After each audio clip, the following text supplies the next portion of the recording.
Qual o seu nome? Lenice. Qual foi o milagre? Olha, cisto no ovário. Desde 2012 que eu vinha sentindo, vez por outra, umas dor, aí fui fazer exame, né? Aí acusou cisto no ovário.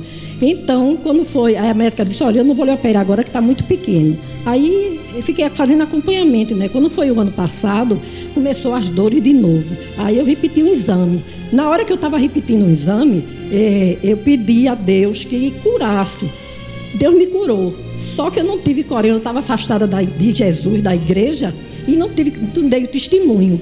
Aí quando foi esse ano, voltou de novo. A senhora se afastou da igreja, tinha sido curada, estava 15 anos afastada e agora voltou para Jesus, e o nódulo tinha voltado? Sim, aí antes de eu voltar, porque faz 4 meses só que eu voltei para Jesus, né? Aí eu estava, vez por outra, uma dor, uma coisa, outra, aí repeti um exame. Quando eu repeti o exame, aí deu novamente o cisto, né? Aí eu disse, eu não aceito isso. Aí, rejeitou? Rejeitei. Aí eu fazendo a corrente agora da água, aí eu peguei, terça-feira, deu uma dor tão forte que eu ainda pensei de ir para o hospital. Eu disse, não, mas eu tenho um milagre aqui em casa. Aí peguei a água, levantei para cima.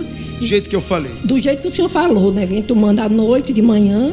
Aí eu levantei a água e disse, meu Deus, se o Senhor é todo poderoso, o Senhor está comigo, o Senhor está nessa água, então eu vou ficar curada em nome de Jesus. Bebeu água? Aí, não, eu peguei o algodão, molhei com a água e coloquei em cima da dor. Pronto, a dor acabou até hoje. Eu estou curada em nome de Jesus. Sumiu? Sumiu, em nome de Jesus. Curada? Curada. Deus abençoe.